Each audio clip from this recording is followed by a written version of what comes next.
रब्बी श्रह ली सदरी वयस्सिर ली अमरी वहलुल उक़दतम मिन लिसानी यफ़क़हू क़ौली रब्बी यस्सिर वला तुअस्सिर वतम्मिम बिल खैर व बिका नस्ताईन आमीन या इलाही आमीन। सल्लल्लाहु अला हबीबिही सय्यदिना मुहम्मदिन व आलिहि वसल्लम। अस्सलामु अलैकुम व रहमतुल्लाहि व बरकातुहू। अब हम सूरत अल माइदा आयत नंबर 87 का सेकंड पार्ट करेंगे, जिसमें हम देखेंगे कि नबी सल्लल्लाहु अलैहि वसल्लम का घर में इबादत का क्या तरीका था।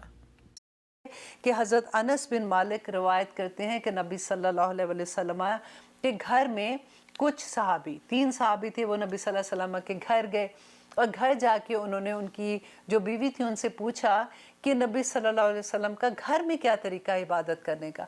क्योंकि बाहर तो नबी सल्लल्लाहु अलैहि वसल्लम से वो मिलते थे, वो देखते थे कि उनकी इबादत का क्या तरीका है, लेकिन क्योंकि सहाबा को ये शौक़ होता था, वो इत्तबा कहते थे नबी सल्लल्लाहु अलैहि वसल्लम की। और अल्लाह सुब्हानहू तआला ने तो कहा था ना कि अतीउल्लाह व अतीउ रसूल, तो उनको ये शौक़ था कि हम ये देखें कि नबी सल्लल्लाहु अलैहि वसल्लम की घर की ज़िंदगी कैसे है, वो कितनी इबादत करते हैं। जब उनकी वाइफ ने बताया तो उन्होंने ये कहा, आपस में बात करने लगे कि नबी सल्लल्लाहु अलैहि वसल्लम को तो अल्लाह सुब्हानहू तआला ने बख्शा हुआ है, उनको तो कोई ऐसी फिक्र नहीं, तो हम लोग तो गुनाहगार हैं। हम में से अब एक ने ये कहा कि मैं अब ये अहद करता हूँ कि मैं सारी ज़िंदगी जो है ना, अब मैंने रोज़े रखने, अब मैं अपनी पूरी ज़िंदगी रोज़े में गुजारूंगा। दूसरे ने कहा कि मैं पूरी रात नहीं सोया करूंगा, मैं पूरी रात अल्लाह की इबादत करूंगा। और तीसरे ने कहा कि मैं निकाह ही नहीं करूंगा, क्योंकि निकाह के झंझट में कौन पड़े, बीवी होगी, फिर बच्चे होंगे, फिर कमाना पड़ेगा, फिर उनके उसके अंदर पूरा टाइम लगाना पड़ेगा, तो मैं पूरी ज़िंदगी बस निकाह ही नहीं करूंगा, मैं अल्लाह की इबादत करूंगा। अब देखिए, देखने को तो ये चीज़ें बड़ी अच्छी लगती हैं ना कि उन्होंने अपनी पूरी ज़िंदगियाँ सिर्फ अल्लाह की इबादत के लिए वक्फ कर दी। लेकिन देखें नबी सल्लल्लाहु अलैहि वसल्लम ने उनको क्या कहा कि जब वो मस्जिद में मिले तो नबी सल्लल्लाहु अलैहि वसल्लम ने उनको बुलाया और कहा कि क्या तुम वही हो जो मेरे घर गए थे और उन्होंने ये बातें कही। उन्होंने कहा, हाँ या रसूल अल्लाह। तो नबी सल्लल्लाहु अलैहि वसल्लम ने कहा कि खुदा की कसम, मैं अपने रब से तुम सबसे ज़्यादा डरने वाला हूँ और तुम सबसे ज़्यादा अल्लाह सुब्हानहू तआला से खौफ खाता हूँ और सबसे ज़्यादा मोहब्बत करता हूँ। तो सो जिसने मेरी सुन्नत को छोड़ा उसका मेरे साथ कोई ताल्लुक़ नहीं है। मैं रातों को जागता भी हूँ, तहज्जुद पढ़ता हूँ, रातों को जागता भी हूँ और सोता भी हूँ। मैंने शादी भी की है और मैं इसके अलावा रोज़े भी नफली रखता हूँ और मैं रोज़े छोड़ता भी हूँ। तो इसलिए कभी हद से ना बढ़ो इन चीज़ों में। इसके अलावा हज़रत अबू सलमान बयान करते हैं कि एक दफ़ा उन्होंने क्या किया कि अबू दरदा के घर गए, क्योंकि हज़रत सलमान रदी अल्लाह अन्हु को अबू दरदा रदी अल्लाह अन्हु का नबी सल्लल्लाहु अलैहि वसल्लम ने जो भाईचारा कायम किया था ना, जब वो मदीना में आए थे, तो इनको आपस में भाई भाई बना दिया था। तो ये अबू दरदा के घर गए तो उन्होंने देखा कि उनकी बीवी बड़ी बुरी हालत में है। तो वो देख के एकदम से परेशान हुए कि उन्होंने पूछा कि क्या हुआ, तुम्हारी हालत इतनी ख़राब क्यों है। तो उन्होंने कहा कि तुम्हारा भाई मतलब हज़रत अबू दरदा जो है, उसको मेरे साथ कोई रग़बत नहीं है, तो मैं फिर किसके लिए तैयार हूँ। तो हज़रत सलमान रदी अल्लाह अन्हु थे, उन्होंने हज़रत अबू दरदा को बुलाया और उनको कहा कि अबू दरदा, तुम्हारा हक़ अल्लाह सुब्हानहू तआला का भी तुम पे हक़ है, इसी तरह तुम्हारी बीवी का भी तुम पे हक़ है, तुम्हारे वालिदैन का तुम पे हक़ है और तुम्हारे अपनी ज़ात का भी तुम पे हक़ है। अबू दरदा जब नबी सल्लल्लाहु अलैहि वसल्लम को मस्जिद में मिले तो उन्होंने नबी सल्लल्लाहु अलैहि वसल्लम को जो है हज़रत सलमान रदी अल्लाह अन्हु की बात बताई। तो नबी सल्लल्लाहु अलैहि वसल्लम ने कहा कि उन्होंने बिल्कुल ठीक कहा है।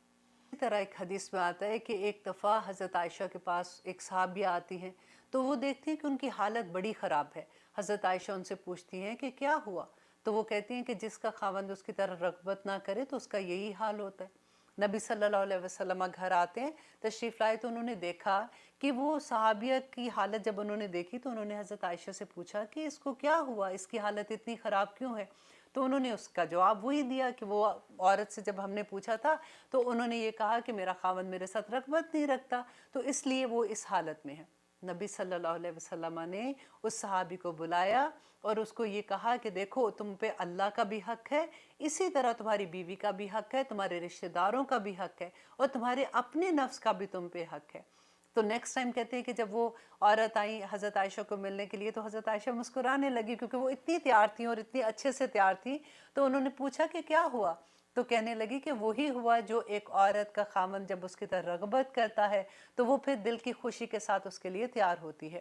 اور اللہ سبحانہ تعالیٰ فرماتے ہیں کہ وَلَا تَعْتَدُوا، اور نہ تم حد سے تجاوز کرو، ان اللہ، بے شک اللہ، لا یحب، نہیں پسند کرتا، المعتدین، جو حد سے تجاوز کرنے والے ہیں۔ اب دیکھیں یہود کیا کرتے تھے کہ انہوں نے اپنے اوپر اونٹ کا گوشت حرام کر لیا تھا، اور وجہ کیا تھی کہ یہ لوگ یہ کہتے تھے کہ حضرت یعقوب علیہ السلام جو ہیں وہ گوشت نہیں کھاتے تھے اونٹ کا۔ ان کی وجہ کیا تھی کہ ان کو کسی نے، جیسے کوئی کہتے ہیں کہ ان کو کوئی ایسی بیماری تھی جیسے شٹکا کی پین تھی یا کچھ ایسا تھا، تو ان کو گوشت جو ہے اونٹ کا کھانا منع تھا، تو وہ نہیں کھایا کرتے تھے۔ لیکن بعد میں آنے والی امت نے اس کو اپنے اوپر حرام کر دیا، جبکہ اللہ سبحانہ تعالیٰ نے حرام نہیں کیا تھا۔ دیکھیے ہم یہاں پہ جو سب سے بڑا سبق لینے والا ہے وہ یہ ہے کہ ہماری زندگیاں ایسے نہیں کہ میری مرضی میں جو مرضی کھاؤں، میری مرضی میں جو مرضی کروں۔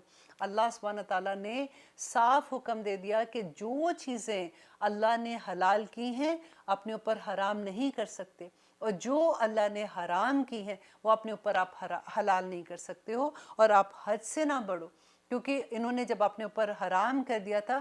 اب وہاں سے یہ دیکھیے کہ جو کئی دفعہ ہوتا ہے کہ ہمارے استاد ہیں یا ہم جن کو فالو کر رہے ہوتے ہیں یا جن سے پڑھ رہے ہوتے ہیں یا کچھ بھی ایسا ہوتا ہے، اگر انہوں نے اپنی کسی وجہ سے کوئی چیز چھوڑی ہے تو بعد میں جو اسٹوڈنٹ ہوتے ہیں وہ سمجھتے ہیں کیونکہ وہ دیندار ہے تو شاید وہ چیز ٹھیک نہیں، تو وہ اپنے اوپر بھی ایسے حرام کر دیتے ہیں۔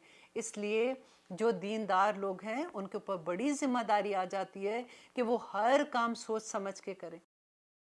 انشاءاللہ نیکسٹ پروگرام میں ہم اسی آیا کی مور ڈیٹیل دیکھیں گے۔ تب تک کے لیے اجازت دیجیے۔